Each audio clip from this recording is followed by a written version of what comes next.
Hello everyone, कैसे हैं सभी लोग। हम हैं एग्जामपुर कलम से क्रांति। एग्जामपुर की इस ऑनलाइन एप्लीकेशन पर आप सभी का बहुत बहुत स्वागत है। जल्दी से आ जाइए सभी लोग, फटाफट से जुड़ जाइए। हम कर रहे थे बात किसके बारे में, तो काइनेटिक्स के बढ़िया सवाल हम कर रहे थे। उसी सीरीज को आगे बढ़ाते हुए आज हमारा आखिरी डिस्कशन होगा काइनेटिक्स के क्वेश्चंस का। ओके, तो करें शुरू। चलिए, तो आ जाओ सभी लोग, सेशन को शेयर कर दो, लाइक कर दो, अपने दोस्तों को बुला लो फटाफट से। उसके बाद हम करते हैं क्वेश्चंस। आ जाओ बच्चा फटाफट। तो कल कहाँ तक किए हमने सवाल, कोई बताएगा मुझे इस बारे में? बोलो जरा, कल कहाँ तक किए क्वेश्चंस? उसी के आगे हमें करनी है आज बात। और आज एक आखिरी सेशन होगा काइनेटिक्स के क्वेश्चंस के डिस्कशन का। ठीक है, चलिए तो बेटा आ गया है सवाल स्क्रीन पर आपके सामने। बता दीजिएगा जरा क्या होगा इसमें। क्वेश्चन कहता है कि रेट जो है एक रिएक्शन का डबल हो जाता है। रेट रिएक्शन का डबल हो जाता है। ओके, कब? 10 डिग्री सेल्सियस अगर तापमान को आप बढ़ाते हैं, 10 डिग्री सेल्सियस आप राइज करें टेम्परेचर को, तो आपका जो रेट है वो 2 टाइम्स हो जाएगा, डबल हो जाएगा। ऐसा क्वेश्चन ने कहा। फिर पूछा है कि जो रेट है रिएक्शन का वो कितना हो जाएगा अगर आप 30 to 80 लेकर जाए। अगर टेम्परेचर आपका 30 डिग्री सेल्सियस से 80 डिग्री सेल्सियस तक चला जाए तो रेट पर क्या प्रभाव पड़ेगा, ये बात आपसे पूछनी चाहिए। 30 डिग्री सेल्सियस से अगर 80 डिग्री सेल्सियस तक हम जाएं तो क्या चेंज आपको देखने को मिलेगा। तो देखो, 30 से पहले 40, 50, 60, आई थिंक ये वाला सवाल हमने कर लिया था पिछली क्लास में। देखो बेटा, यहाँ पर 2 गुना हुआ, यहाँ पर गए 2 की पावर 2, यहाँ पर गए 2 की पावर 3, 2 की पावर 4 और यहाँ पर 2 की पावर 5, है ना। तो क्या होगा, हर कदम के साथ पावर बढ़ती जाएगी। तो 2 की पावर n, जहां पर n आपका किसको डिसाइड करेगा, 10 के मल्टीपल को डिसाइड करेगा। 30 से 80 तक जाने में डिफरेंस आया किसने का, 50 का। तो 10 का मल्टीपल है 5, तो 2 की पावर n जो है यहाँ पर होगी 2 की पावर 5। क्या होगी बेटा, तो 2 की पावर 5 यहाँ पर होगी। देखो जरा, तो 2 दूनी 4, दूनी 8, 16 और 32, तो 32 टाइम्स यहाँ पर हो जाएगा आपका रेट। तो सेकंड ऑप्शन जिसने भी दिया उनका करेक्ट है। सेकंड ऑप्शन वालों का बिल्कुल सही जवाब, बिल्कुल सटीक जवाब दिया है जिन्होंने भी दिया है। कौन सा? सेकंड वाला। फटाफट से सभी लोग सेशन को शेयर करो, लाइक करो, अपने दोस्तों को बुलाओ। जल्दी से चलते हैं अगले सवाल की तरफ। नेक्स्ट क्वेश्चन कहता है रेट रिएक्शन का 2.5 टाइम्स हुआ अगर टेम्परेचर आपने बढ़ाया कितना, 300 से 310। तापमान आपने कितना कर दिया बच्चा, 300 से 310 केल्विन कर दिया। तो रेट आपका क्या हुआ, अगर यहाँ पर K1 था तो इधर 2.5 टाइम्स K1 हुआ। ओके, देन क्या कहा है, तो रेट कांस्टेंट 310 पे क्या होगा, और यही इसी जो है रिलेशन आपसे जस्ट पूछा है। तो अगर बेटा ये K है तो ये कितना हो गया होगा, 2.5 टाइम्स K हो गया होगा, 2.5 टाइम्स K, है ना। और ये आपका जा रहा है थर्ड ऑप्शन में, ये आपका जा रहा है किसमें, ऑप्शन 3 में। ओके, सो थर्ड ऑप्शन यहां पर आपका जाएगा। ठीक है, 2.5 K जो है आपका न्यू रेट होगा, नया रेट होगा आपका 2.5 K। ओके, सो सी ऑप्शन। नेक्स्ट देखो, minimum amount of energy that the reacting molecules must possess at the time of collisions in order to produce effective collision।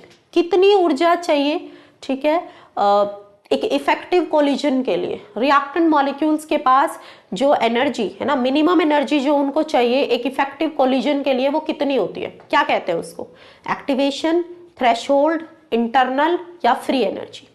Activation energy कहा जाता है, threshold कहा जाता है, इंटरनल एनर्जी कहा जाता है, या कहा जाता है फ्री एनर्जी। क्या कहते हैं उसको, उसको हम कहते हैं थ्रेशोल्ड एनर्जी। कितनी होती है वो एनर्जी, वो एनर्जी होती है थ्रेशोल्ड एनर्जी।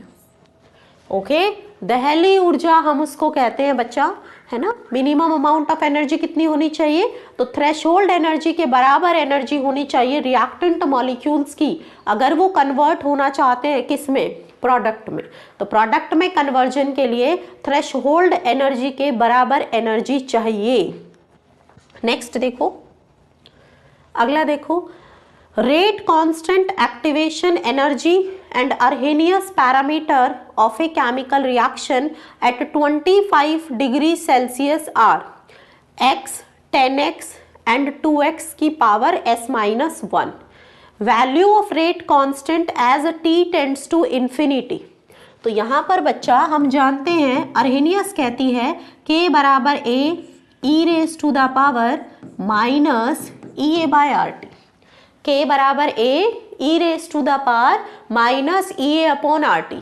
अब मुझे एक बात बताओ, उसने आपको कहा कि अगर टेम्परेचर आपका टेंड्स टू इन्फिनिटी है, t जो है वो इन्फिनिटी के लगभग जा रहा है, तो 1/t क्या होगा, 1/इन्फिनिटी क्या होगा बेटा, 0, क्योंकि 1/0 इन्फिनिटी होता है। 1/0 हो तो हम उसको कहते हैं नॉट डिफाइंड, है ना, हम उसको डिफाइन नहीं कर सकते, दैट इज इनफाइनाइट, ऐसा हम बोलते हैं। तो अगर 1/इनफाइनाइट लिखा है तो that means it is equal to 0। So ये वाली जो क्वांटिटी है e की पावर क्या आ गया, 0 आ गया। और अगर किसी की भी पावर 0 आ जाती है, e क्या होता है 2.71, इसकी पावर 0 हो गई। अगर किसी की भी पावर 0 होती है बच्चा, तो वो किसके बराबर होता है, 1 के बराबर होता है, उसको हम किसके बराबर लेते हैं, 1 के बराबर लेते हैं। तो यहां से हमारा k किसके बराबर हो गया, a के बराबर हो गया। k किसके बराबर हो गया बच्चों, यहां से a के बराबर हो गया, ठीक है। तो देखो जरा, अब हमारा a क्या दिया हुआ है हमें, अर्हेनियस पैरामीटर हमें दिया है 2x, है ना, ये वाला नंबर। तो रेट कांस्टेंट हमारा कितना होगा, तो इसी के बराबर होगा, सेकंड ऑप्शन। तो जो भी बच्चा दे रहा है ऑप्शन नंबर 2, उन सभी का करेक्ट है। ऑप्शन नंबर 2 वाले बच्चे बिल्कुल सही, ऑप्शन 2 वालों का बिल्कुल ही करेक्ट जवाब होगा, ठीक है। चलिए नेक्स्ट देखो, अगला देखिए, at particular concentration half life of reaction is 100 minutes. When the concentration of reactant become double, half life become 25 minutes. Then what will be the order of the reaction? Okay इसके लिए हमें थोड़ा सा जो है रिलेशन देखना पड़ेगा initial concentration और हाफ लाइफ के बीच में। इनिशियल कंसंट्रेशन और हाफ लाइफ के बीच में हमें यहाँ पर क्या देखना होगा बच्चा, रिलेशन देखना होगा। हालांकि एक जो है एक इक्वेशन है जिसको हम जनरली अप्लाई कर सकते हैं, a की power 1 minus n minus a not की पावर 1 माइनस n बराबर n माइनस 1 kt। ओके ये मैंने आपको बताई भी है, इसको बच्चे आप यूज कर सकते हैं for n not equal to 1, किसी भी ऑर्डर के लिए। जो फर्स्ट ऑर्डर है उसका रिलेशन नहीं आएगा, बाकी सबका आएगा। अगर मैं यहाँ पर टी हाफ के लिए अप्लाई करूं तो मैं यहाँ से रिलेशन निकाल सकती हूँ, किसके बीच में, यहाँ से। तो मैं टी हाफ के बीच में और इनिशियल कंसंट्रेशन के बीच में रिलेशन निकाल सकती हूँ। अगर मैं टी को टी हाफ करूँ बच्चा, तो मैं ए को ए नॉट बाय 2 बोलूँ, बताओ कोई दिक्कत। तो ए मेरा ए नॉट बाय 2 होगा, ये मेरा ए नॉट है। Okay so A not by 2 half minus 1 हो जाएगा, तो माइनस ए नॉट बाय 2 आएगा यहाँ से, और पावर में क्या आ गया, 1 माइनस एन आ गया, और इधर से क्या है n minus 1 K T half, ये हो जाएगा। तो टी हाफ यहां से किसके बराबर आ गया, अगर मैं इसको माइनस को ऊपर लेकर जाऊं तो होल है ना, माइनस है, तो बच्चा मैं इसको क्या लिख सकती हूँ, है ना, देखो माइनस 1 की पावर 2 है, और एक है हमारे पास 1 की पावर 2, है ना। तो इस माइनस 1 को भी मैं यहां से बाहर निकाल सकती हूँ, माइनस 1 की पावर 1 माइनस n, माइनस 1 की पावर क्या होगी, 1 माइनस n होगी। ओके तो मैं इसको बेटा क्या बोल सकती हूँ, मैं टी हाफ को डायरेक्टली प्रोपोर्शनल बता सकती हूँ, किसके, माइनस ए नॉट की पावर 1 माइनस n के, किसके, माइनस ए नॉट की पावर 1 माइनस n के, या फिर ए नॉट की पावर 1 माइनस n भी बोल सकती हूँ। देखो कैसे, अगर मैं टी हाफ बताऊं एक जीरो ऑर्डर रिएक्शन के लिए, यहां से मैं टी हाफ एन की वैल्यू जीरो पुट करके निकालूं तो किसके बराबर आएगा मेरा टी हाफ? तो मेरा टी हाफ बराबर आ जाएगा बेटा किसके, यहां से माइनस, देखो टी हाफ कितना आएगा जीरो ऑर्डर के लिए, ये एन जीरो हुआ तो ये क्या हो गया माइनस के टी हाफ हो गया। ये किसके बराबर आया? माइनस के टी हाफ के बराबर आया। और ये इधर कितना आया, एन जीरो हो गया तो minus A not by two आया। ओके तो माइनस से माइनस कैंसिल हो गया, तो यहां से मेरा टी हाफ किसके बराबर आया, ए नॉट बाय टू के बराबर आया। ठीक है, जीरो ऑर्डर के लिए मेरा टी हाफ किसके बराबर आया, ए नॉट बाय टू के बराबर आया, और ये आप लोग जानते भी होंगे, है ना।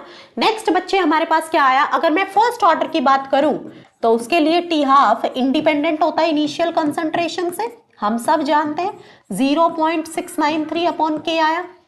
अगर मैं सेकेंड ऑर्डर की बात करूं बच्चा, तो इस रिलेशन में मुझे n को 2 रखना होगा, आपको नहीं भी पता आप यहां से निकाल लीजिए। तो minus A not by two की पावर क्या आ जाएगा, तो 1 माइनस टू माइनस 1 आ जाएगा, और यहां पर 2 रखूं तो ये के टी हाफ के बराबर आ जाएगा। तो ये किसके बराबर आ जाएगा, ये किसके बराबर आ जाएगा बेटा, इसका -1 है पावर तो उल्टा हो जाएगा, तो ये क्या हो जाएगा, ये किसके बराबर आ जाएगा, ये -2 अपॉन ए नॉट के बराबर आ जाएगा। किसके बराबर आ जाएगा ये, ठीक है, इसको आप रिवर्स करोगे बच्चा यहां से, तो ये आपका 2 अपॉन ए नॉट के बराबर आ जाएगा। तो मतलब हम क्या बोल सकते हैं कि सेकंड ऑर्डर के लिए जो हमारा टी हाफ है वो किसके बराबर आ रहा है, वो 1 अपॉन ए नॉट के बराबर आ रहा है। तो देखो अब जीरो ऑर्डर के लिए टी हाफ किसके डायरेक्टली प्रोपोर्शनल है, पावर 1 के। फर्स्ट ऑर्डर के लिए टी हाफ किसके डायरेक्टली प्रोपोर्शनल है, पावर 0 के लिए। और सेकेंड ऑर्डर के लिए टी हाफ ए नॉट की पावर -1 के डायरेक्टली प्रोपोर्शनल होगा। तो यहां से क्या हम एक रिलेशन निकाल सकते हैं, क्या मैं ऐसा बोल सकती हूँ कि T half is directly proportional to A not की पावर 1 माइनस एन। देखो इसमें 0 पुट करो तो टी हाफ आ गया, 1 पुट करो तो इंडिपेंडेंट आ गया, और अगर 2 पुट करोगे तो इनवर्सली प्रोपोर्शनल आ गया। तो इसका मतलब यहां से इस रिलेशन से भी ये चीज हमें साफ नजर आ रही थी कि हमारा T half directly proportional to A not की पावर 1 माइनस एन होता है। T half directly proportional to A not की पावर 1 माइनस एन, बस उसी को ही आपको यूज करना है। अब उसी को ही यूज करना है। अब आपको क्या दिया है, हाफ लाइफ दी है 100 मिनट, ठीक है, कंसंट्रेशन अगर डबल हो रही है तो हाफ लाइफ जो है वो 25 हो जाती है। तो फर्स्ट टी हाफ आपको कितना दिया है, 100 मिनट्स दिया है, 2 का रेशियो निकाल लो, 100 अपॉन 25। ओके, इनिशियल कंसंट्रेशन अगर कितनी हो जाती है, डबल हो जाती है। मान लो वो पहले ए नॉट थी, अब जब टी हाफ 25 हो गई है, देखो हाफ लाइफ जो है, ठीक है, कंसंट्रेशन ऑफ रिएक्टेंट जब डबल होगी तो हाफ लाइफ 25 हो गई है। तो ये जब 2 टाइम्स हुई तो ये 25 हुई है ना, बस कुछ नहीं किया, इसके डायरेक्टली प्रोपोर्शनल करके रेशियो ले लिया। इसको निकालो जरा रिलेशन को, ये यहां से किसके बराबर होगा, इसकी पावर 1 माइनस एन के बराबर होगा। ये तो कैंसिल हो गया इधर से, और ये 4 के बराबर आ गया, तो 4 किसके बराबर आ गया, 1/2 की पावर 1 माइनस एन के बराबर आ गया, है ना। तो मैं इसको लिख सकती हूँ 4 बराबर 2 की पावर उल्टा कर दो -1, तो क्या हो जाएगा, n-1 हो जाएगा, है ना। और 4 को मैं 2 की पावर 2 लिख सकती हूँ, तो यहां से मेरा 2 बराबर n-1 आएगा, 2 बराबर n-1, तो n जो है मेरा 3 के बराबर आ गया, n यहां से मेरा 3 के बराबर आया। बताओ जरा समझ में आई बात, कुछ नहीं करना था, बहुत सिंपल सी चीज थी। क्या करना था आपको, टी हाफ याद रखना डायरेक्टली प्रोपोर्शनल होगा ए नॉट की पावर 1 माइनस एन के। आपको टी हाफ 1 और टी हाफ 2 का रेशियो निकालना था। पहले वाले केस में ए नॉट की पावर 1 माइनस एन, सेम चीज आप दूसरे वाले केस के लिए लिखोगे यहाँ पर, ठीक है। ये आप फर्स्ट के लिए करो, इसको आप फर्स्ट के लिए करो, इसको आप सेकंड के लिए करो।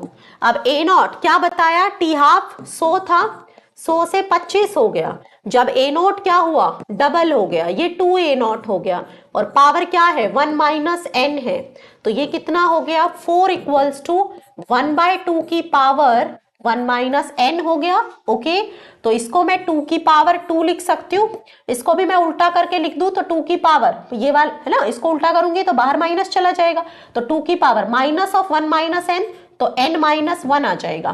तो यहां से मेरा n माइनस 1 बराबर 2 के बराबर, तो n जो है वो 3 के बराबर आ जाएगा। n यहां से किसके बराबर आ जाएगा बच्चा? n यहां से 3 के बराबर आ जाएगा। बताइए, क्लियर हो गया? तो इस तरीके से हमें करना था ये वाला क्वेश्चन। अगला देखो, कंसिडर द डेटा, है ना, डेटा दिया है आपको, समय बताया है और रेट बताया है। इस डेटा के हिसाब से ऑर्डर बताओ। देखो बेटा, रेट जो है वो कांस्टेंट है, रेट जो है वो क्या है? कांस्टेंट है। हर एक 10 सेकंड के बाद में जब आपने देखा, है ना, रेट जो है वो कांस्टेंट नजर आ रहा है for each and every 10 second difference, है ना। जब समय का डिफरेंस 10 सेकंड है तो हर एक डिफरेंस पर आपका जो रेट है वो क्या आ रहा है? बराबर आ रहा है, इक्वल आ रहा है। तो ऑर्डर क्या होगा रिएक्शन का? तो ऑर्डर होगा बच्चा 1। ऑर्डर किसके बराबर होगा? ऑर्डर 1 के बराबर होगा। फर्स्ट ऑर्डर रिएक्शन के लिए ही ये चीज वैलिड होती है, क्योंकि वहां पर रेट डायरेक्टली प्रोपोर्शनल टू क्या होता है? कंसंट्रेशन की पावर 1 होता है। ओके, तो रेट जो है अगर वो हर एक केस में इक्वल आ रहा है तो इसका मतलब ऑर्डर जो है यहाँ पर किसके बराबर रहा होगा? 1 के बराबर रहा होगा। ठीक है, रेट जो है क्या देखने को मिल रहा है यहाँ पर? ठीक है, रेट जो है आपका बदल नहीं रहा है ना, रेट आपका समय के साथ जो है सेम वैल्यू आपको नजर आ रही है। ये फर्स्ट ऑर्डर के लिए ट्रू होती है। नेक्स्ट देखो, graph between log K versus 1/t is a straight line, तो slope of the line is, चलो पहले तो लिखो लॉग की फॉर्म में।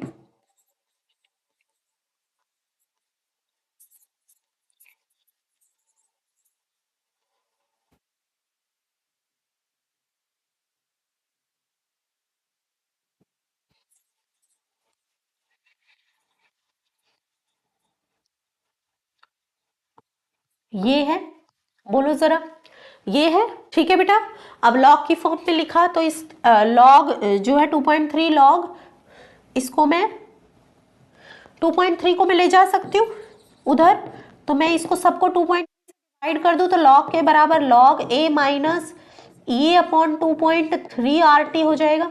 ठीक है, बोलो जरा।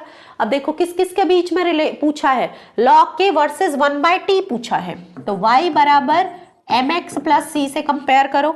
y अगर मेरा लॉग k है, x मेरा 1/t है, तो m मेरा किसके बराबर है? माइनस ए अपॉन 2.3 के बराबर है। m मेरा किसके बराबर है? माइनस ए अपॉन 2.3, है ना, r के बराबर है। माइनस ए अपॉन 2.3 r के बराबर। और c इंटरसेप्ट किसके बराबर है? लॉग a के बराबर है। क्या पूछा है आपसे? स्लोप पूछा है, तो माइनस ए अपॉन 2.3 r, जो कि आपको कहाँ नजर आ रहा है? सेकेंड ऑप्शन में, माइनस ए अपॉन 2.3 r। तो इसमें आपका जाएगा ऑप्शन बी। क्या जाएगा? तो ग्राफ जो है लॉग के और 1/t के बीच में यहाँ पर, इसमें आपका हो जाएगा क्या? ऑप्शन बी जाएगा। क्या जाएगा बच्चा? ऑप्शन बी जाएगा। चलिए नेक्स्ट देखते हैं। टेम्परेचर कॉफिशिएंट जो है मोस्ट ऑफ द रिएक्शन किसके बीच में होता है? तो ये तो बेटा बहुत जो है 2.9 के अराउंड होता है, 2 से 3 के बीच में। टेम्परेचर कॉफिशिएंट क्या होता है? k की वैल्यू T+10 पे डिवाइड बाय k की वैल्यू किसी टेम्परेचर T पर। तो k की वैल्यू किसी टेम्परेचर 10 डिग्री सेल्सियस बढ़ाकर कितनी है और 10 डिग्री कम पर कितनी है, ये रेशो ही आपका क्या होता है? टेम्परेचर कॉफिशिएंट होता है। ये रेशो ही बच्चा आपको किसके बारे में बताता है? टेम्परेचर कॉफिशिएंट के बारे में बताता है। नेक्स्ट देखो, वॉल्यूम जो है एक क्लोज्ड वेसल की जिसमें एक सिंपल रिएक्शन हो रही है 1/3 है ओरिजिनल वॉल्यूम की। ओके, क्लोज्ड वेसल था जिसमें ये सब था। ठीक है, वॉल्यूम जो है वो 1/3 टाइम्स हो गई है। वॉल्यूम क्या हो गई है? 1/3 टाइम्स हो गई है। तो रेट क्या होगा? अब देखो, रेट यहां से मैं बताऊं तो NO की पावर 2 और O2 की पावर 1 होगा, है ना, इस रिएक्शन के हिसाब से। अब वॉल्यूम है ना, तो मतलब कंसंट्रेशन की पावर 3 के रेट डायरेक्टली प्रोपोर्शनल है। वॉल्यूम क्या है ना, वॉल्यूम के रेट क्या होगा, कंसंट्रेशन क्या होती है, number of moles upon volume. तो rate inversely proportional to volume की पावर 3 है। अगर वॉल्यूम 1/3 टाइम्स हो गई तो इसकी पावर 3 पे रेट जो है डिपेंड करेगा। तो ये 1/1/3 ऊपर जाएगा तो रेट क्या हो जाएगा, 3 की पावर 3, 27 गुना हो जाएगा। कितना हो जाएगा, 27 टाइम्स। कितना हो जाएगा रेट यहां पर बच्चा, रेट हो जाएगा 27 टाइम्स। ठीक है, 27 गुना हो जाएगा। समझ आ गया, इनवर्सली प्रोपोर्शनल टू वॉल्यूम 1/3। ठीक है, तो उल्टा होके वो 3 हो जाएगा, 1/1/3 होगा ना, तो 1/3 का रिवर्स हो जाएगा 3, और पावर 3 थी ही, तो बस रेट आपका हो गया 27 टाइम्स। नेक्स्ट देखो, ये रिएक्शन है A + B gives product. Order जो है A का वो है 2, order with respect to B है 3। कंसंट्रेशन अगर दोनों की डबल हो जाए तो क्या होगा, बताओ जरा क्या होगा। तब तक मैं पानी पी लूं, बोलो बच्चों क्या होगा, फटाफट से बताओ, जल्दी बोलो। A + B gives product, order with respect to A है 2, order with respect to B है 3। कंसंट्रेशन अगर दोनों की 2 गुनी हो जाए तो क्या होगा, रेट कितने टाइम्स हो जाएगा,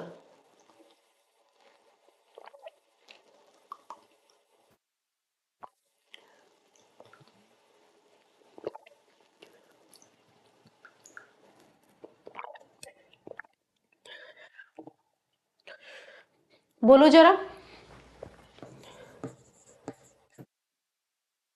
A की पावर कितना, 2, और B की पावर कितनी, 3। कंसंट्रेशन डबल हो जाए तो 2 की पावर 2 और 2 की पावर 3, 2 की पावर 5 टाइम्स हो जाएगा, 32 गुना। क्लियर हो गया, जल्दी बताओ, समझ आ रहा है, बताओ जरा तुम सबके साथ मुझे, क्लियर है यहां तक, मजा आ रहा है काइनेटिक्स का सवाल करने में, बोलो बच्चों। काइनेटिक्स के क्वेश्चंस करने में मजा आया या नहीं आया, जल्दी बता दो फटाफट से। क्वेश्चंस करने में मजा आया, रेट कितना हो गया, 32 गुना हो गया।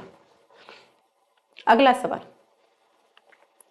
नाइट्रिक ऑक्साइड रिएक्ट करती है ऑक्सीजन के साथ और नाइट्रोजन डाइऑक्साइड बनाती है, ये रिएक्शन है। ओके, मैकेनिज्म दिया है आपको, ठीक है, तो रेट लॉ बताइए क्या होगा।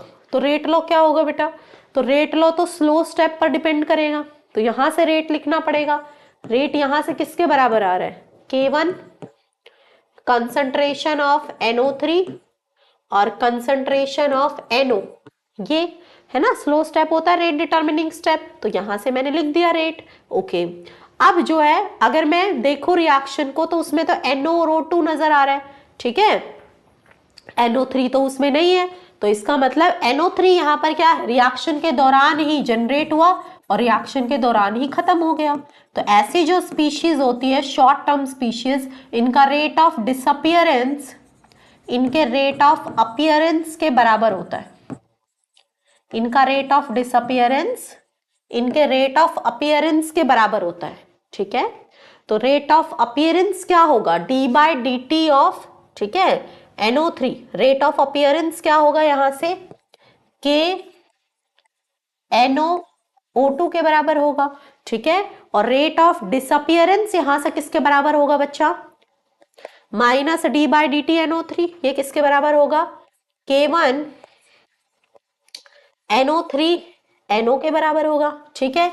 NO से NO तो हो गया कैंसिल, तो यहां से मेरा जो NO3 है उसकी वैल्यू किसके बराबर, अब हम एक्चुअली क्या कर रहे हैं, इस एक्सप्रेशन में NO3 की वैल्यू रख रहे हैं, किसकी भाषा में, NO और O2 की टर्म्स में। तो NO3 किसके बराबर आ गया, NO3 आ गया KO2 अपॉन K1 के बराबर, ठीक है। और K अपॉन K1 यहां से एक नया कांस्टेंट आ गया, इधर आ जाओ, किसके बराबर आ गया, तो K1NO3 को रखो, KO2 अपॉन K1, ठीक है, और ये कंसंट्रेशन ऑफ NO, K1 से K1 कैंसिल, तो आपका रेट बराबर आ जाएगा KO2 और NO के बराबर, KO2 और NO के बराबर, जो कि हमें फर्स्ट एक्सप्रेशन में नजर आ रहा है, ठीक है।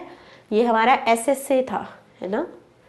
शॉर्ट लिव्ड स्पीशीज के केस में ऐसा होता है, रिवर्सिबल रिएक्शंस, जहां पर इंटरमीडिएट्स जनरेट होते हैं। क्या किया आपने? कुछ नहीं किया, जो स्लो स्टेप था वहां से हमने रेट लॉ एक्सप्रेशन लिख लिया।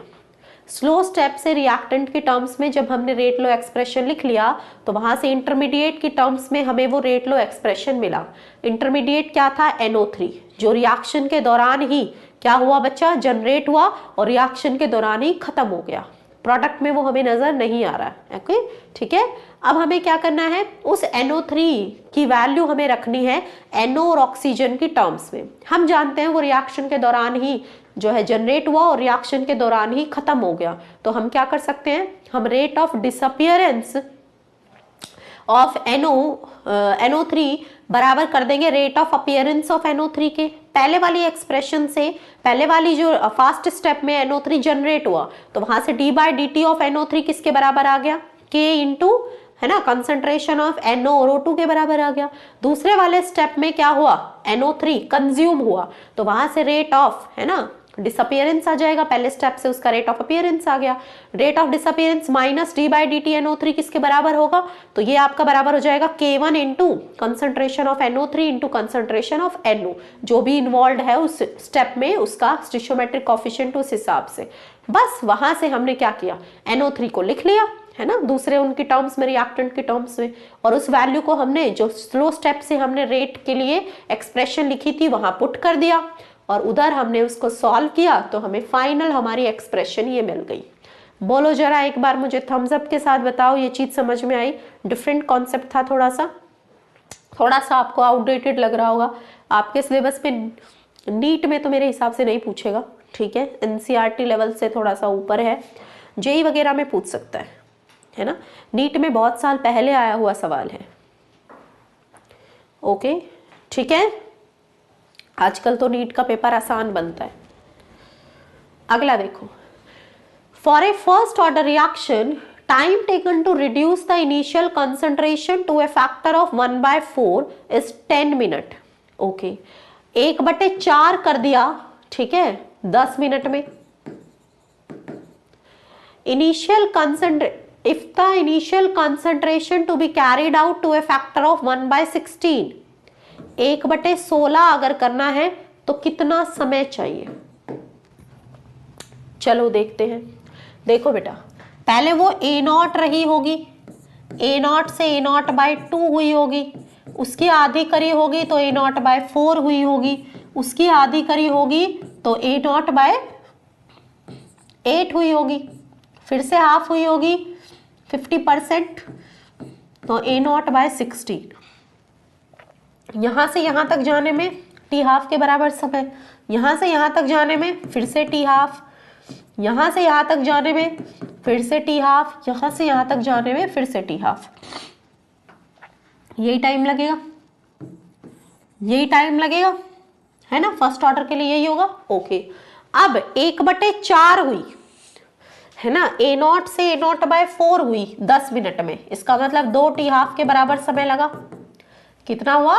2 T हाफ के बराबर समय लगा, 1/4 हुई तो, ठीक है।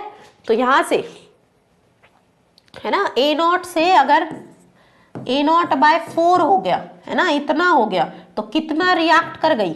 3/4 टाइम्स A0, मतलब 3/4 रिएक्शन हो गई, मतलब कितनी हो गई बच्चा? 75% रिएक्शन यहाँ पर कंप्लीट हो गई, 75% कंप्लीट हो गई। और T 3/4 कितना होता है? 2 T हाफ के बराबर होता है, और हमें दिख भी रहा है, यहाँ से हमें दिख भी रहा है, इतने से इतने जाने में 2 T हाफ समय लगा होगा, तो 2 T हाफ 10 मिनट के बराबर आ गया। तो T हाफ यहाँ से कितना आया? 5 मिनट आया, T हाफ आया 5 मिनट। अब A0 से A0/16 जाने में कितने T हाफ लगे? 1 2 3 और 4, तो 5 चौक 20, कितना समय लगेगा? 20 मिनट लगेगा, ठीक है। टू टी हाफ आपका 10 है, टी हाफ 5 हो गया, तो 4 टी हाफ के बराबर समय लगेगा ए नॉट से ए नॉट बाई 16 जाने में। तो बेटा कितना समय लगेगा यहाँ से, ठीक है, तो 4 इंटू 5 20 मिनट लगेंगी। कितना समय लगेगा, 20 मिनट यहाँ से लगेंगी। नेक्स्ट देखो, consider the following in respect of zero order reaction, T half directly proportional to initial concentration. सही है, सही बात है। Time taken for completion of reaction is twice its T half. Okay, completion of reaction देखना है किसके लिए, zero order के लिए। ये है ना हमारे पास, घबराना नहीं, ये है ना n-1 kT। अगर रिएक्शन कंप्लीट हो गई तो t मेरा टॉ के बराबर हो गया, जीरो ऑर्डर है तो ये -k हो गया।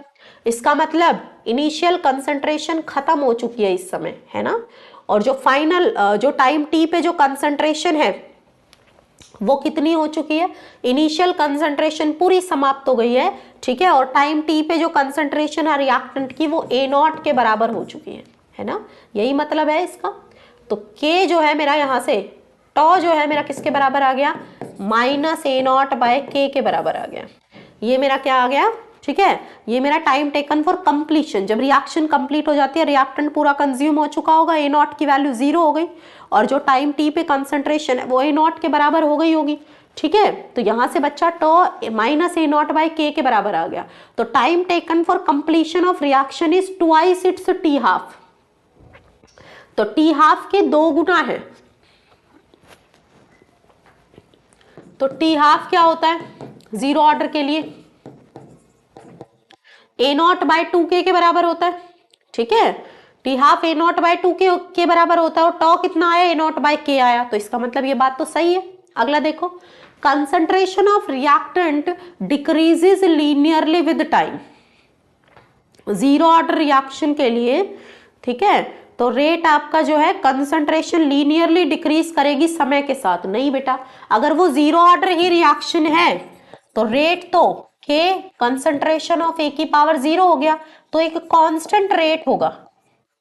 क्या होगा, रेट जो होगा बच्चे क्या रहेगा, कंसंट्रेशन पर जो है डिपेंडेंट नहीं होगा रेट, यहाँ पर कांस्टेंट रेट होगा। यहाँ पर क्या देखने को मिलेगा, कांस्टेंट रेट से रिएक्शन चलती रहेगी। तो कंसंट्रेशन रिएक्टेंट की, है ना, डिक्रीज होती रहेगी लीनियरली। सही बात है।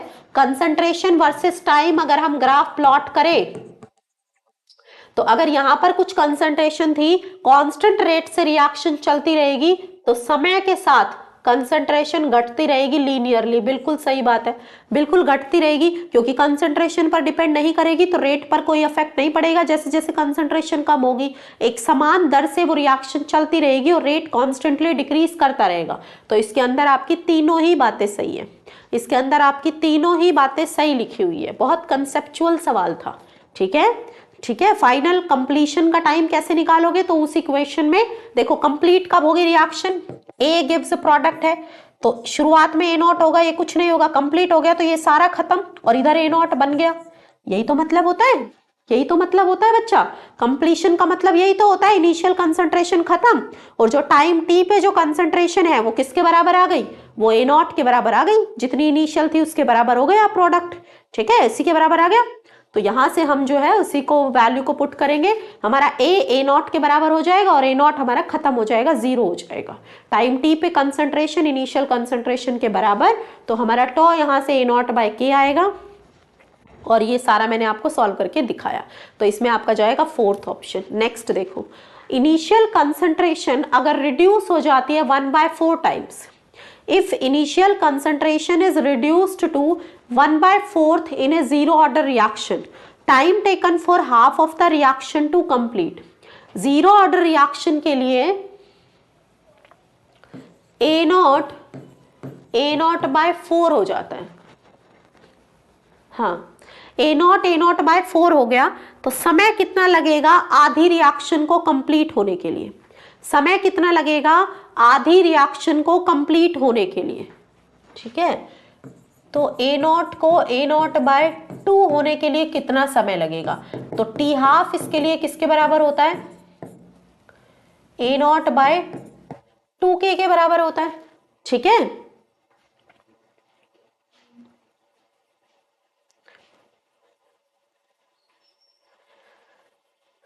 ओके, सो 1/4, इसका मतलब टी हाफ किस पर डिपेंडेंट है बच्चा? यहाँ पर टी हाफ डिपेंडेंट है ए नॉट की पावर 1 पर। तो ए नॉट की पावर 1 पर आपका जो है टी हाफ यहां पर डिपेंडेंट है, तो ये हाफ हो गया यहां से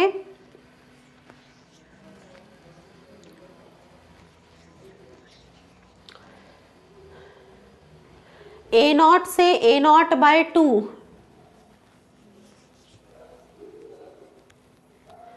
जीरो ऑर्डर रिएक्शन। इसमें बच्चा रिलेशन से करना पड़ेगा, इसको तो रिलेशन से करना पड़ेगा।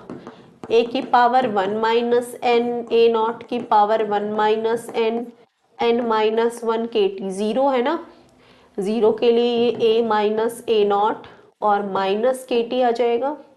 और अगर आप इसको करेंगे तो बच्चा ये यहाँ से आ जाएगा ए नॉट माइनस ए बराबर के टी, और टी आपका आ जाएगा किसके बराबर? 1/k ए नॉट माइनस ए। उसने कहा ए नॉट से ए नॉट बाय 4 हो गया, तो A naught minus A not by 4, तो टी किसके बराबर आ गया? 1/k times A naught minus A not by 4, 3/4, 3/4 A not by K बराबर, ये टी आ गया जीरो ऑर्डर के लिए।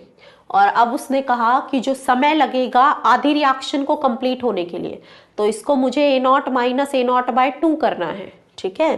तो वो टाइम कितना होगा? तो ये आ जाएगा ए नॉट बाय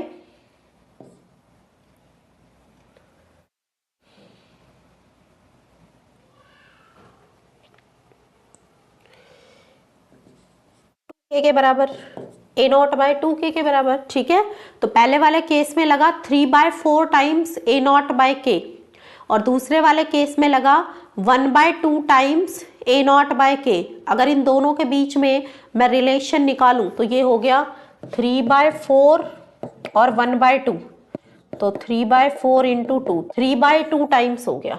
कितना समय लगा? 3/2 टाइम्स। तो रिमेन्स सेम, बिकम 4 टाइम्स, ठीक है, बिकम्स 1/4 डबल। 3/2 टाइम्स होगा बच्चा, सेम तो नहीं रहेगा, 1/4 भी नहीं बोल सकते। A naught minus A not by 4, 4 A naught minus A naught, 3 A not by 4, और ये आ जाएगा, तो ये आएगा 3/4 और वो हुआ 1/2, नहीं, सो ये 3/2 टाइम्स होगा। 3/2 टाइम्स इसने ऑप्शन ही नहीं दिया है, तो बच्चे इसमें आपका ऑप्शन मैच नहीं करेगा। ओके, आपको जीरो ऑर्डर वाला लगाना है। इसमें जीरो ऑर्डर रिएक्शन है, इनिशियल कंसंट्रेशन अगर 1/4 हो गई है, आप रिलेशन लगाओ जीरो ऑर्डर के लिए, A not by A naught minus A बराबर के टी, वहां पर वैल्यूज पुट करो ए नॉट को, ठीक है, ए को ए नॉट बाय 4 करो, ठीक है, और नेक्स्ट के लिए फिर आपको ए को ए नॉट बाय 2 के बराबर पुट करना है, और आपको टाइम बताना है, ठीक है। तो फर्स्ट वाले केस में जो आपका टाइम आएगा वो 3/4 ए नॉट बाय के आएगा, और सेकंड वाले केस में जो आपका टाइम आएगा वो आएगा ए नॉट बाय 2k के बराबर। इन दोनों के बीच में मैं रिलेशन निकालूं तो वो 3/2 टाइम्स हुआ, और 3/2 टाइम्स यहाँ पर ऑप्शन गिवन नहीं है, तो इसमें आपका ऑप्शन मैच नहीं करेगा। नेक्स्ट देखो, इनिशियल कंसंट्रेशन रिएक्टेंट की डबल हो गई, टाइम बताओ, time for half reaction is also double. बताओ, इनिशियल कंसंट्रेशन ए नॉट अगर 2 टाइम्स हो गई तो हाफ रिएक्शन को डबल है ना, the time for half reaction is also double. अगर ए नॉट 2 टाइम्स हो गया तो टी हाफ भी 2 टाइम्स हो गया, ये मतलब है इसका। ऑर्डर बताओ, तो टी हाफ हमारा directly proportional to A not की पावर 1 माइनस एन था, बिल्कुल था, ठीक है। अब हमने 2 टी हाफ है ना, ए नॉट अगर डबल हो रहा है तो टी हाफ भी डबल हो रहा है, ठीक है, टी हाफ भी क्या हो रहा है बच्चा? डबल हो रहा है। इसके डबल होने से ये भी डबल हो रहा है, तो इसका मतलब 1 माइनस एन जो है वो 1 के ही बराबर है। इसका मतलब है ना, अगर दोनों डायरेक्टली चेंज हो रहे हैं, T half directly proportional to A not की पावर 1 माइनस एन है। टी हाफ को 2 गुना किया तो ए नॉट भी 2 गुना हो गया। इसका मतलब दोनों एक दूसरे के लीनियरली डिपेंडेंट है। इसका मतलब 1 माइनस एन की वैल्यू 1 के बराबर होगी, तो यहां से मेरा एन आ गया 0 के बराबर। तो n यहां से किसके बराबर होगा बच्चा? n यहां से आ जाएगा 0 के बराबर। किसके बराबर आएगा n? n यहां से हमारा आ जाएगा 0 के इक्वल। ठीक है, n will be equal to 0। Next देखो, inversion of cane sugar represented by this. बताओ, यूनिमॉलिक्यूलर रिएक्शन है, सेकेंड ऑर्डर है, जीरो ऑर्डर है या फर्स्ट ऑर्डर है? ये आप बताओगे मुझे कमेंट सेक्शन में। ये रिएक्शन फर्स्ट ऑर्डर होगी या सेकेंड ऑर्डर होगी? ठीक है, ये आपके लिए होमवर्क है। नेक्स्ट देखो, फर्स्ट ऑर्डर रिएक्शन के लिए एक स्ट्रेट लाइन मिलती है अगर हम प्लॉट करते हैं log concentration versus time, concentration versus time, ठीक है, 1 upon concentration versus time, log concentration versus 1 upon time. तो फर्स्ट ऑर्डर के लिए हमारा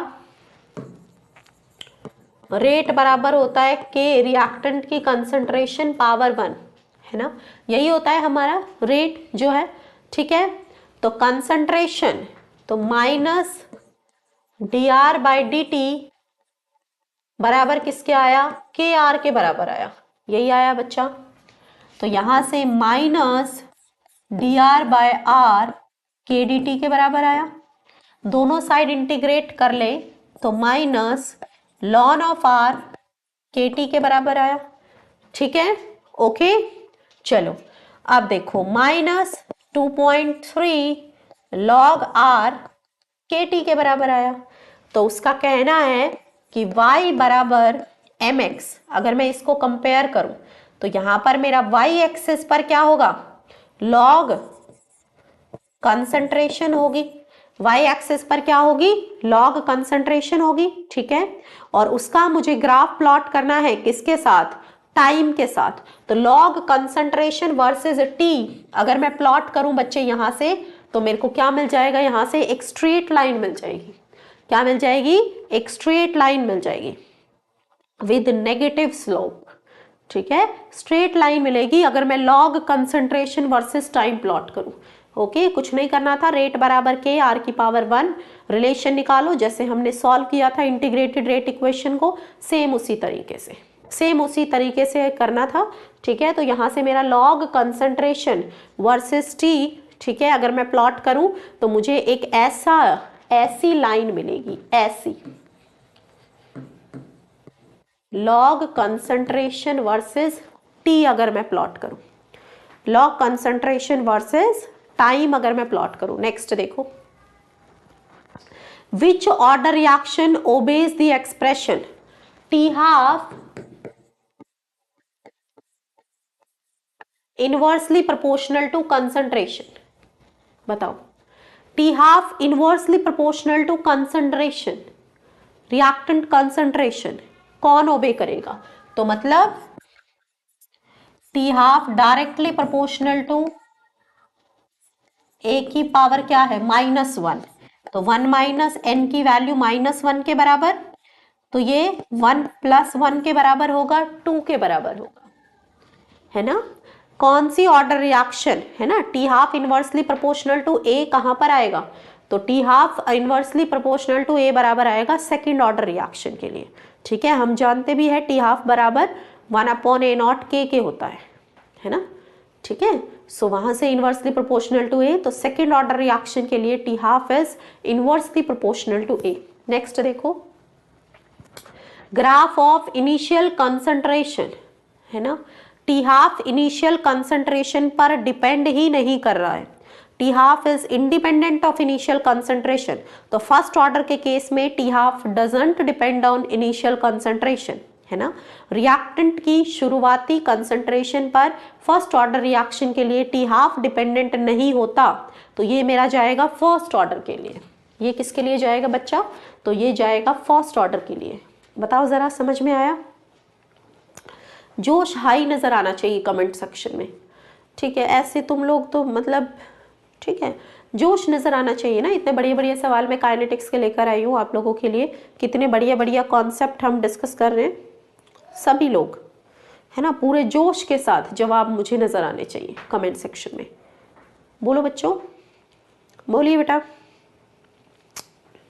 हाँ, थम्स अप के साथ, बिल्कुल जोश के साथ, है ना। अच्छा रिस्पॉन्स कर रहे हैं आप सब, ठीक है, लेकिन जोश के साथ मुझे नज़र आना चाहिए, है ना। थोड़ी सी बात आप लोगों से कम कर रही हूँ ना, ठीक है, लेकिन जोश जो है वो टूटना नहीं चाहिए, कंसंट्रेशन आपका पूरा होना चाहिए। नेक्स्ट देखो, अगला सवाल देखो बेटा। एक सब्सटेंस, उसकी इनिशियल कंसंट्रेशन ए है, वो जीरो ऑर्डर काइनेटिक्स को फॉलो करता है, तो समय कितना लगेगा रिएक्शन को कंप्लीट होने के लिए? रिएक्शन को कंप्लीट होने के लिए कितना समय लगेगा? इनिशियल कंसंट्रेशन है ए, है ना, एक सब्सटेंस है जिसकी इनिशियल कंसंट्रेशन है ए, तो जीरो ऑर्डर काइनेटिक्स को वो फॉलो करता है, ठीक है। तो कंप्लीशन ऑफ रिएक्शन अभी थोड़ी देर पहले देखा था हमने, ठीक है, कि वो हमारा 2 टाइम्स था किसके, जीरो ऑर्डर रिएक्शन के लिए टॉ हमारा किसके बराबर आया था, ए नॉट बाय के के बराबर आया था। किसके बराबर आया था, ए नॉट बाय के बराबर आया था। तो ए बाय के मेरा फर्स्ट ऑप्शन जाएगा। अभी कुछ टाइम पहले ही हमने इसको कैलकुलेट किया था, किसके बराबर आया था, ए नॉट बाय के बराबर। नेक्स्ट देखो, फर्स्ट ऑर्डर रिएक्शन 60% कंप्लीट हो जाती है 20 मिनट में, तो time required for completion of 90% of reaction. देखो T60 60% कंप्लीट हो गई, मतलब 100 से 40 हो गई, तो K मेरा किसके बराबर होगा, 1/T 2.303 अपॉन T log 100/40, ठीक है। नेक्स्ट क्या हुई, ठीक है, 90% कंप्लीट होने के लिए तो 2.3 अपॉन टी लॉग 100/10, ठीक है। सो 90% कंप्लीट होने के लिए ओके कितना समय चाहिए, तो इधर जो मेरा टी है वो कितना आएगा बच्चा, 2.3 अपॉन के, ये कितना आया log 2.5, है ना, और यहां मेरा के किसके बराबर आएगा, 2.3 अपॉन के log 10 के बराबर, है ना, है ना बच्चा। तो कितना समय चाहिए, देखो t 2.3 अपॉन के, तो यहां जो टाइम है तो ये मेरा किसके बराबर आया, अगर मैं T1 अपॉन T2 करूं, यहां पर अगर मैं T1 अपॉन T2 करूं, रिलेशन निकालूं, तो ये आ जाएगा 2.3 बाय के, तो दोनों में कॉमन है, कट जाएगा, log 2.5 अपॉन log 10 आ जाएगा, ठीक है। तो मैं इसको log m upon log m by log n हो गया ये, ठीक है। इसको log m by log n हो जाएगा, तो इसको log m माइनस n लिख सकती हूं मैं, या फिर अगर मैं रिलेशन भी निकालूं यहां से बेटा, अगर मैं रिलेशन भी निकालूं तो मैं क्या कर सकती हूं, log 10 मेरा 1 के बराबर आ गया, log 2.5 की वैल्यू देख लो अब यहां से कितनी होगी, log 2.5 की वैल्यू देख लो कितनी होगी, ठीक है। या फिर आप इसको ऐसे भी कर सकते हैं, ठीक है, आप सॉल्व कर लो एग्जैक्ट, इसके लिए टी आपको 20 मिनट दिया है फर्स्ट वाले के लिए, तो 20 मिनट रखो, के की log 2.5 की वैल्यू रखो, के की वैल्यू निकालो, उस के की वैल्यू को इसके अंदर आप पुट करिए, उस के की वैल्यू को इसके अंदर पुट करिए, आपका आंसर आ जाएगा, आपका आंसर आ जाएगा। इसको एग्जैक्ट सॉल्व करके भी आप निकाल सकते हैं, मुझे बताना होमवर्क में सॉल्व करके कितना मिनट आएगा। पहले वाली एक्सप्रेशन से के निकालो, दूसरे वाली एक्सप्रेशन में के को पुट करो और टाइम निकालो। नेक्स्ट देखो, हाफ लाइफ पीरियड एक सब्सटेंस का है 50 मिनट, टी हाफ है 50 मिनट, ठीक है। कंसंट्रेशन इज रिड्यूस टू 1/2, तो half life is found to be 25 minute. अच्छा, ये किसी कंसंट्रेशन ए नॉट पर टी हाफ 50 मिनट है, कंसंट्रेशन आधी हो जाए, अगर ये ए नॉट बाय 2 हो जाए तो हाफ लाइफ जो है वो 25 मिनट हो गई, ये कितनी हो गई, 25 मिनट हो गई, तो 50 से 25 हो गया जब A0 से A0 बाय 2 हो गया, इसका मतलब डायरेक्टली प्रोपोर्शनल है। इसका मतलब A0 is directly proportional to T half, तो T half directly proportional to A0 की power 1 minus n। Directly proportional तो इसका मतलब पावर 1 के ही प्रोपोर्शनल है, तो 1 माइनस n बराबर 1 हो जाएगा, n यहाँ से आ जाएगा 0, है ना। जब वो आधी हुई तो वो भी आधी हुई, इसका मतलब पावर 1 पर ही डिपेंडेंट है। और टी हाफ और A0 का रिलेशन क्या होता है, T half directly proportional to A0 की पावर 1 माइनस n, तो n यहाँ से हमारा 0 हो जाएगा, 1 माइनस n बराबर 1 हो जाएगा, तो n is equal to 0। Half life of a second order reaction 2A gives product is, बताइए हाफ लाइफ बताइए एक सेकेंड ऑर्डर रिएक्शन के लिए, independent of initial concentration, directly proportional, inversely proportional, inversely proportional to square, बताओ। T half second order के लिए क्या होती है, सेकेंड ऑर्डर के लिए टी हाफ क्या होता है, डायरेक्टली प्रोपोर्शनल टू A0 की पावर 1 माइनस n, अगर सेकेंड ऑर्डर है तो 1 माइनस 2, तो T half is inversely proportional to A0, क्या होगा, inversely proportional to initial concentration of A, ठीक है। टी हाफ क्या होगा, inversely proportional to initial concentration of A होगा। क्लियर हो गया बेटा, बताओ फटाफट से, समझ आया, जल्दी बोलो। रिएक्शन है A gives B, it has been found that order of reaction is 0 with respect to A, which of the following expression correctly describes the reaction। कितने हो रह गए, अभी तो है। ये सारे क्वेश्चंस बेटा आप लोगों के लिए क्या है, होमवर्क है, ओके। ये सभी क्वेश्चंस आप करिएगा होमवर्क में। मुझे बताओ एक बार कमेंट सेक्शन में, ये जो हमने काइनेटिक्स की सीरीज स्टार्ट की और क्वेश्चंस हमने डिस्कस किए, काइनेटिक्स में कॉन्फिडेंस आप लोगों को आ रहा है, जल्दी बताओ। काइनेटिक्स में कॉन्फिडेंस आप लोगों को आ रहा है या नहीं आ रहा है, जल्दी फटाफट कमेंट सेक्शन में बताइए। एप्लीकेशन को डाउनलोड करने के लिए अपना फ़ोन उठाओ, प्ले स्टोर में जाओ, टाइप करो एग्जाम्पल, ठीक है, लोगो आपको नज़र आएगा, उसको वहाँ से इंस्टॉल करिए, अपने आप को रजिस्टर करिए, ठीक है, ओके बच्चा। और आप जो है एप्लीकेशन को डाउनलोड कर पाएंगे, अपने आसपास में जो भी बच्चे तैयारी कर रहे हैं उनको बताइए इस बारे में, ठीक है। और काइनेटिक्स की प्रैक्टिस इसके साथ ही हम ख़त्म करते हैं, ओके बेटा, ठीक है। अब हम नेक्स्ट जो है स्टार्ट करेंगे अपना कोई न्यू चैप्टर का प्रैक्टिस, ओके।